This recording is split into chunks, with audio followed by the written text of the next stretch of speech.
Good evening, everyone. Welcome to All Time Wrestling. My name is Mo. I'm the designer of ATW, and I'm so happy for you to join us today because as we speak, I think starting this Monday, Europe, America, we're starting fulfillment very, very soon. And you should start getting your copies over the next couple of weeks of ATW Rumble, the campaign that you backed last year. Thank you very much for doing so.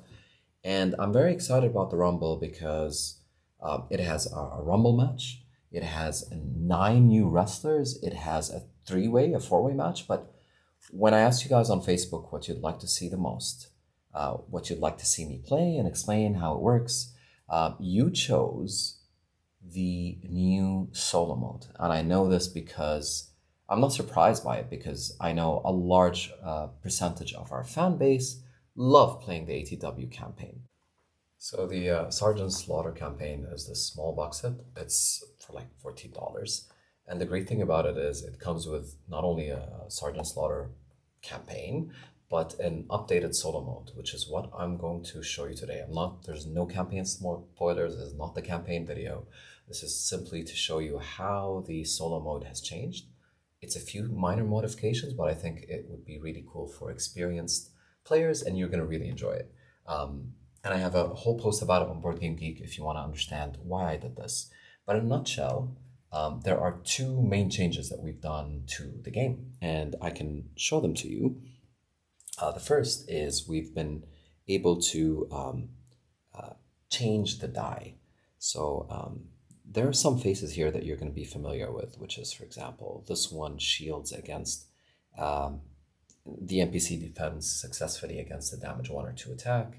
This allows the NPC to add reversal cubes or reverses, damage 3 attacks. This allows the NPC to reverse damage 3 attacks. But the new faces on this die is this adapt icon, which looks like a brain because it allows the NPC to think about the current situation of the match and react accordingly, which is really cool. And the adapt icon comes with these adapt cards, which is how the NPC thinks during a match while defending. And so you're going to see it here today. I tend to roll a lot of these adapt icons. And hopefully I'll be able to explain the minor changes that have happened. Now, just FYI, I'm playing on medium difficulty, which means I've removed some of the adapt cards that have an etch at the bottom and some of the Ultima cards that have either an E or an etch at the bottom, or just one E, for medium difficulty. The final thing I want to say is you'll notice the new player boards, and let me actually show this to you. So the new player boards, and this is Sergeant Slaughter's player board. You'll notice there's these icons in the top left corner of every player board. So all the player boards now for ATW are going to follow this format, which each icon tells you when you can trigger an ability. And these are explained here. So an exclamation mark means you got to read the text. This shield in a ring is defending. This boot is an offensive ability window. This broken heart means once you've taken damage, and this is when you're trying to kick out. So it really is visually appealing. And if you're worried that this doesn't fit well with your previous products, well, we've shipped in the mail with you. If you've backed the Rumble edition, we've shipped these in the mail with you. All the old player boards, all the old wrestlers, with the new format. We shipped them for free as part of our Kickstarter. Thank you to everyone who's backed us. Anyways, long story short, let's get into the actual game. I'll get back to this camera right here, and I will talk about the match today. So the cool thing about the match today is that this is for the World Heavyweight Championship. Again, this is in the Rumble, the first time we've ever created a title belt.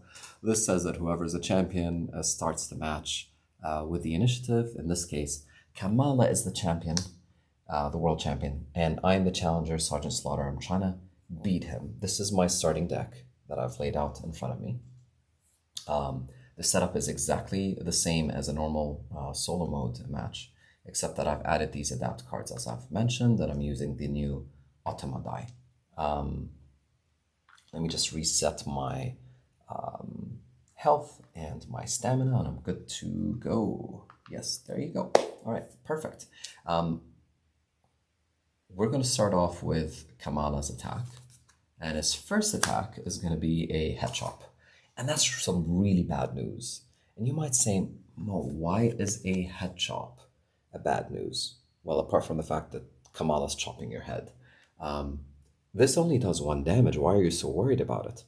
Well, Kamala's NPC ability says whenever a chop, a head chop or a normal chop, is at the top of the discard pile, the next attack is going to deal +2 damage. So what I'm saying is, whether he hits me with this or not, I know that Kamala's next attack, whatever that might be, is going to deal an additional two damage because this card is going to be on the top of my discard pile. So that's not good news for the future. But in the meantime, let's see if he can hit me with that head chop. And what I'll do is, just like any solo mode, I'll draw a card, and that's a d4. Kamala does 1 damage to me. And this is the cool thing about the new health and stamina boards. So I gotta bring the camera out for this. New health and stamina boards finally have this broken heart symbol, which now stands for anytime you take damage. It says took damage, draw 1 card, or gain 1 stamina. So you'll never ever forget that rule, which we've realized that most people end up forgetting it, including Jad. Shout out to Jad.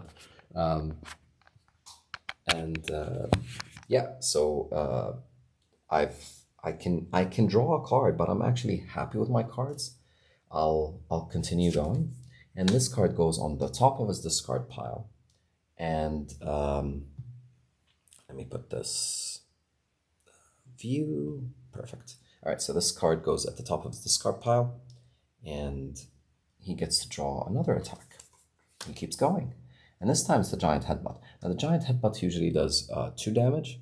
The issue with this is, as I mentioned, Kamala's ability says, if the head chop or a chop is at the top of his discard pile, which it currently is, his next attack does +2 damage. So the Giant Headbutt's going to do 4 damage to me. That is insane.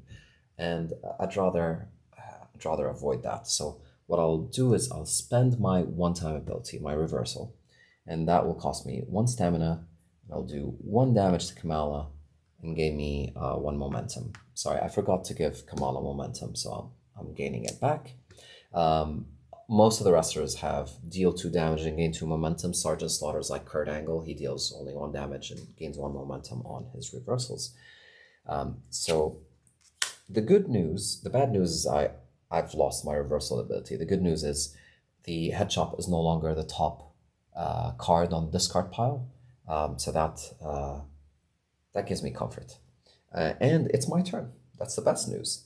And I want to show you Sergeant Slaughter's ability, which is I can play as many cards as I want in a rampaging attack, provided that the cards I play deal no more than 5 damage. And no matter what cards I play, I can't gain more than 4 momentum. What the hell are you talking about, Mo? Let me tell you what I am talking about. And I'll zoom in. So usually, if you wanted to deal a rampaging attack, you'd have to deal one of these cards that have this 1. You'd play a couple of these and you're able to rampage. And this is part of the advanced rules that has always been in ATW. Now, Sergeant Slaughter's ability is he can play any cards as a rampaging attack. So in this case, I decided to play the Suplex and the Giant Body Slam, neither of which have the rampaging attack icon, but I can play it as such due to my Onslaught ability that I mentioned to you. And this is a permanent ability for Sergeant Slaughter. Let's go back here. The great thing about this Onslaught is I can do a lot of damage. The negative thing is if I fail it or I succeed it, these cards are going to go into the discard pile no matter what. Let's roll. I roll 1 dice per attack in a rampaging attack. And I'm going to roll the Automa die to see how Kamala defends. Alright, that is bad news. Even though I was successful in my roll, Kamala rolled a cube. He usually adds a cube, but since he has 3 cubes already on his NPC reversal ability, this acts as a reversal against 3 or more 3+ damage attacks. This is a 5 damage attack, so he's reversed it. Accordingly, these cards get shuffled back into my draw pile, and I draw 2 more. So one more clarification. In rampaging attacks, if your opponent reverses or blocks your attack, the cards go back into your deck. You don't actually lose the cards. You lose the cards if you misroll or if you fail on a number of your attacks. And now Kamala has the initiative again, and he will try another head chop. He's got quite a few of those, by the way. I'll let him have it. I feel like I need to recover. And by the way, my bad, I forgot to spend stamina on my attack. Trying to film and deal with all the cameras, I think I might miss a few rolls, so I do apologize. Kamala is going to attack, and I'm going to let him have it. And he deals, that's a d5. He needed a d2 or more, so he deals 1 damage to me. I gain 1 stamina because I took damage, and he gains 1 momentum. And guess what? The head chop is on top of the discard pile, which means his next attack is going to deal +2 damage. So this Ugandan super kick will not only deal 3 damage to me, it'll deal an additional 2 damage, so that's 5 damage due to his ability, and it has a pin icon on top of it. So, you know, that's not good at all. I could push my luck, have him play that card, and I'll get rid of it. But he has another one in his deck, I know that. Or I can reverse. I think I'll reverse. I think I need to reverse, yeah. The only unfortunate part is I'm going to be reversing using 2 cards that I wanted, which are the kick to the gut on the right hand. I'll discard them from the game, and I'll stop the attack. Again, remember, the NPC doesn't shuffle cards back into his draw pile. Whether they're successful or not, they go into his discard. And I've gained the initiative, and it's my turn. Let's see what I want to play. Maybe I'll play the knee drop. It only costs 1 stamina. I get to do 2 damage and maybe taunt and draw some more cards. Great. So he's added a cube. Yeah, maybe that wasn't the right move. I dealt 2 damage. I gain 1 momentum, and I get to go again. So I don't want to do any combos. I don't have any combos actually, so I'll taunt, which allows him to gain 1 more momentum, allows me to gain 1 stamina, 2 cards, and an additional momentum. Perfect. Did I say he gains 1 momentum? Sorry, I meant 1 health. And I'm gonna go again, and this time I will. Yeah, I'll try something big. I'll try an onslaught attack. Put this into my discard. I'm gonna try Sergeant Slaughter's ability once more, hoping that he doesn't reverse it. This will do 3 + 2. That's a total of 5 damage.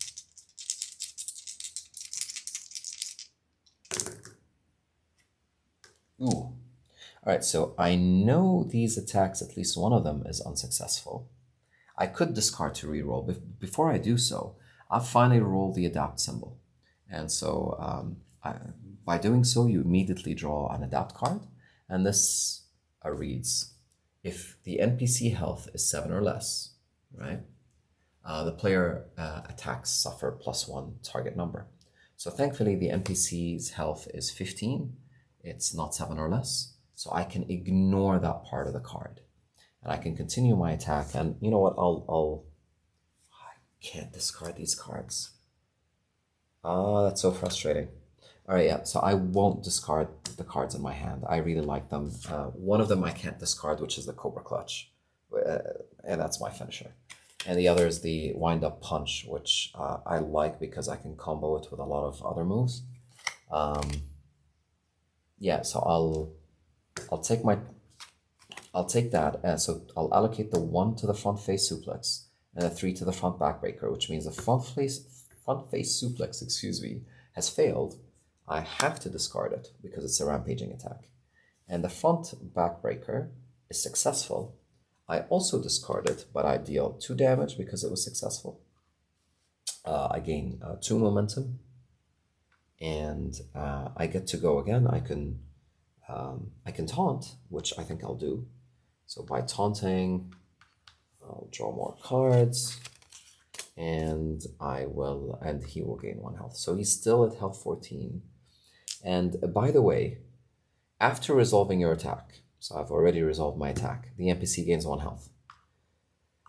Oh man, he's going to be hard to beat. So he's at 15 health now, and I get to go again. I'm going to try to combo this up. I'm going to do an Irish Whip. Yes, so it is a success, but he's rolled an adapt once more. Let's see how he adapts to my Irish Whip.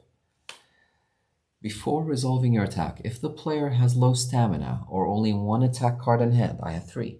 Spend 2 stamina or discard 1 card to suffer +1 target number instead. So I would have suffered +2 target number.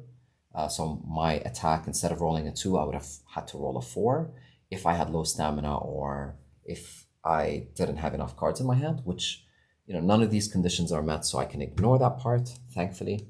My Irish Whip is successful. I deal 1 damage. I gain 1 momentum. And now I'm on a roll, which means I can perhaps pull off my Cobra Clutch. You think I can roll a 5? I think I could. And then I resolve the bottom part of his attack. So this says, after resolving your attack, search the NPC draw pile for cards with the pin icon. So I'm going to look for the pin icon. So the Ugandan Super Kick is 1. It's another copy of it. And the Ugandan Splash, which is his finisher. And it says, then shuffle the card with the lowest target number. So the Ugandan Splash has a target number of 6, while the Super Kick has a target number of 4. So I'll take the Super Kick, and I'll take the top 3 cards of the deck. I'll shuffle those and place them on top of the draw pile. So what that means is I know he's going to hit me with another Ugandan Super Kick soon, unless I'm able to beat him or I'm able to reverse it in some way, shape, or form. Anyways, it's still my turn. I've hit the Irish Whip, and as he comes back from the corner, I'm going to wind up punch with a beautiful uppercut that's going to knock him out. And let me show you how this uppercut works. I'm not sure if you can see this. I love the artwork, man. Looks really cool. Anyways, sorry, I digress. I think, where was I? Oh, sorry guys. 1 second. There you go. Perfect. So I'm gonna roll for the wind-up punch. Let's do it. And that is, I believe, successful. Because if the player's attack card deals 2 damage or less, I am dealing 3 damage because of this combo. Usually I would deal 2 damage. This is dealing a combo of 3 damage. And if I remember the rules correctly, that means that this block icon will no longer work on my attack. And as such, he doesn't block my attack because this is a 3+ damage attack. And my attack is successful. I deal 3 damage. I gain 1 momentum. And you know what? I'm going to be taunting again. Why not? Let me gain that momentum, even though he does gain health. And I'll recover some stamina and some cards. Ooh, interesting. All right. So I'm going to do something that's risky. I'm going to go for a pile driver and a punch at the same time. So the total damage would be 5. The pile driver has a 4. And the reason I'm doing this is a pile driver usually requires a target number of 5 or more. I just fancy my chances of... Oh, you know what, actually? I'm just going to go for the pile driver. I forgot that, because this is a medium difficulty, I roll with two dice either way. If I was playing against a player, and, usually in one versus one game, you only roll one dice, or if you're playing on hard difficulty, this would have been a really cool move because it would allow me to split my chances. And hopefully, like in this case, I rolled a 5 and a 4, so I can allocate the 5 to the pile driver. But in this case, I'm rolling two dice either way. I'm gonna take those rolls, by the way. So I've rolled a 5 for the pile driver. I'm successful. And unless he reverses. Oh my god, he does reverse. Okay, so he spends his NPC reversal. He deals 1 damage to me. He gains 1 momentum. And he gains the initiative. I shuffle this card back. By the way, I think when he reversed me the first time, I never took that damage. And he never gained that momentum. My apologies. And it's his turn to go again. And, well, now it's not just a normal head chop. It's a great chop. Not so great. It's going to deal 2 damage. And I think I'm going to let him have it. Oh, yes, thank God. I just drew a D1. So that's unsuccessful. He needed a D3 or more. So the great chop is now on the top of the discard pile. It still means that his next attack is going to deal more damage to me. But the good news is I've regained the initiative. And I don't know what I should do next. I think I'll go with a bear hug. Yeah, let's do a bear hug. That'll do 3 damage.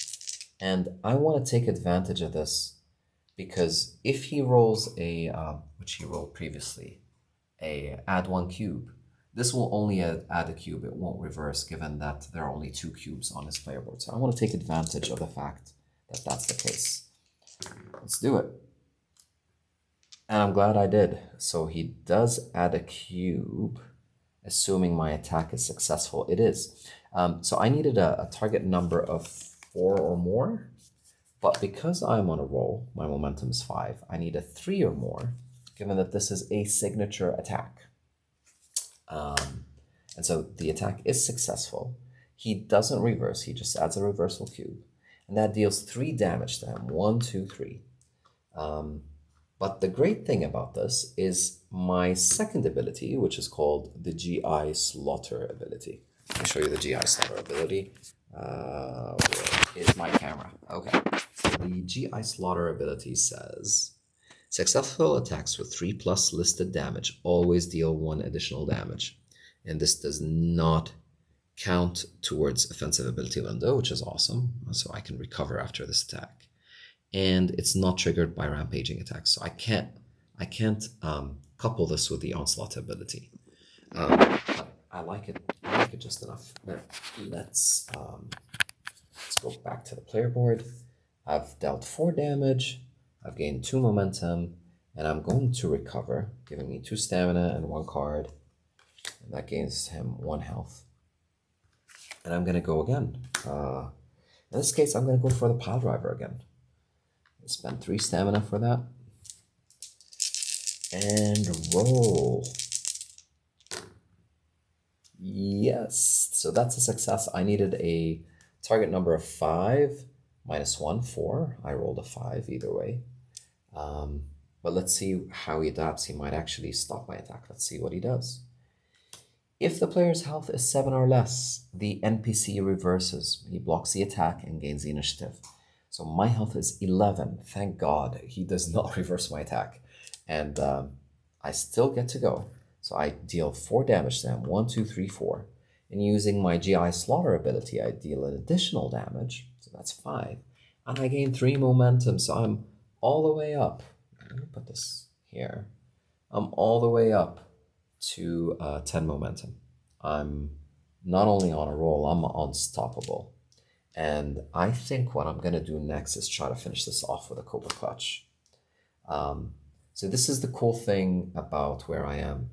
Unstoppable makes my finisher gain -2 target number. So instead of rolling a 6 on my Cobra Clutch, which is what you need to usually roll on any finisher, you'd have to roll a 4 instead because my momentum is unstoppable. Additionally, I've just comboed. Instead of pinning my opponent, I chose to combo, which, if you see the 2 orange squares here, gives me a -1 target number. So I only have to roll a 3 to be successful. -2 here and -1 from the square combo. And I fancy my chances of hitting this. 3 or more. I'm hoping he does not reverse. Yes, so it is 3 or more. And I'm hoping he does not reverse. He's going to draw an adapt card. If the player's health is 9 or more, it is. Player suffers +2 target number. Or I spend -2 stamina to remove that. And by the way, I didn't spend stamina for my Cobra Clutch, my bad. So what does this all mean? I'd have to roll a 3 because of my momentum and my combo. This makes it that I had to roll a 5, which I did, thankfully, so it is successful. If I had rolled a 4, it wouldn't have been. And I get to deal 5 damage to him, so his health is all the way at 1.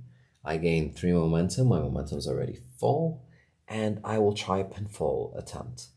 And usually he has 3 attempts to kick out, but because his health is low, and because this is a finisher that has a -1 pinfall attempt, I could actually win this match with the Cobra Clutch if he does not draw a d6 on 1 attempt. All I need to make sure of is he does not draw a d6. Don't draw a d6. Don't draw a d6. Don't draw a d6. Yes! All right, so he drew a d2, k5. A d6, by the way, the reason I said don't draw a d6, it comes with a k1, and the k1 kicks out at 1. I should have been clear about that. He doesn't kick out. I put him to sleep, and I'm able to beat him, take his world title, and laugh about my victory. Haha. There is one thing I've won fairly easily in this match. Usually my matches are a lot tougher. I guess I got a little bit lucky with my rolls today, but I just wanted to show you what would have happened with some of Sergeant Slaughter's abilities if the match had continued and if the Cobra Clutch assumingly failed. So imagine, he has played this Ugandan super kick. What would have happened if I rolled less than a 5? And the Ugandan super kick usually deals 3 damage and pins me. But because the Great Chop is at the top of my discard pile, his Savage ability means he'll deal 5 damage. So 3 from the super kick and 2 from the Great Chop being at the top of my discard pile. So dealing 5 damage would reduce my health all the way to 6. Now, I might want to take that chance. All he had to do is draw a d4. He would have drawn it. He would have drawn a d6, right? Or what I could have done is try to stop his attack. Now, assuming I don't want to discard any cards in my hand, or I didn't have enough discards, what Sergeant Slaughter can do in his final ability is he can turn into a heel. How cool is that? So let me, sorry, I got excited here. So let me tell you about this heel turn. Sergeant Slaughter very famously turned heel in 1991, and he became an Iraqi sympathizer. And it's such a big part of his career because he ended up winning the world title by doing so. So this game allows you a chance to relive that moment by turning heel midway through the match. And if you do so, and the way to do so is, let me bring out my hand cam. Okay. Is by triggering the turncoat ability. So by triggering the turncoat ability, you gain Colonel Mustafa as an ally. And by gaining him as an ally, by the way, you trigger 2 abilities that he has. One is he can help you regain the initiative, and one is he can help you gain 6 stamina when you're being pinned, which would allow you, for example, to recover more health if you choose to do so. But he also allows you to add the Camel Clutch into your draw pile. How cool is that? So it's like you've learned a new move by going heel, by becoming an Iraqi sympathizer in the Gulf War, obviously, and you shuffle this into your deck. But the final thing, what you give up for all this, is you give up your onslaught ability, and you give it up by putting a patriot ability here. And you might ask, wait, didn't you just like betray your country? How have you become a patriot? So you're now a heel. You have Colonel Mustafa. You have the camel clutch. To trigger the patriot ability is to actually turn babyface again. All right. So basically, if you remember, Sergeant Slaughter eventually turns back into becoming a babyface and becoming an American hero, and this is modeled through the game through this patriot ability. So at any time during your offensive ability window, you can turn babyface again. You can become a babyface, a patriot.